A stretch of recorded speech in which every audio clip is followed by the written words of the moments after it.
રાણપુર શહેરમાં આવેલા પુલ ઉપર ચોમાસાના પાણીથી ખાડા પડી જતા વાહન ચાલકોને ભારે મુશ્કેલીનો સામનો કરવો પડતો હતો। તંત્ર પાસે અનેક રજૂઆતો છતાં કોઈ કાર્યવાહી નહોતી થતી।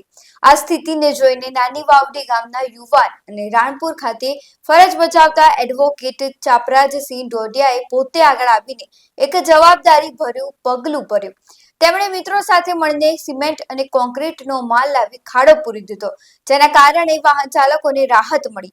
ચાપરાજસિંહ ડોડિયાએ જણાવ્યું હતું કે હું અવારનવાર આ પુલ પરથી પસાર થાઉં છું અને રિક્ષા, બાઇક ચાલકોને ભારે તકલીફમાં જઉં છું।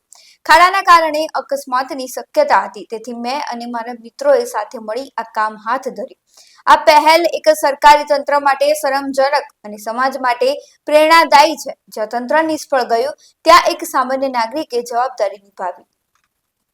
મારા રોજિંદા જીવનમાં આ પુલ ઉપરથી જ પસાર થવાનું થાય છે। મારી ઓફિસ અહીંયા છે, એટલે રોજ આવતા કોઈ રિક્ષાવાળા, બાઇકવાળા, ગાડીવાળા, બસવાળા, એમાં મોટાભાગે નાના વાહનો મોટાભાગે તારવવા જતા હોય છે। તો મને આજે એવું લાગ્યું કે બે વાહનો એક રિક્ષા તારવતા આ બધું બાઇકને અથડાતા રહી ગઈ, તો મને એવું લાગ્યું જો ખાડો આમને આમ રહેશે તો કોઈ તારવવામાં અથવા તો જો ખાડો એટલો મોટો હતો કે આ ખાડામાં કોઈ ટાયર આવી જાય તો પણ પછડાટ અને અકસ્માત થવાની ભીતિ હતી। તો મનથી એવું નક્કી કર્યું કે આને આ ખાડાને અમારે પૂરવો જોઈએ, એટલે આજે પૂરવાની જહેમત ઉઠાવી। આગામી સમયમાં તંત્ર દ્વારા આપની કેવી રજૂઆત?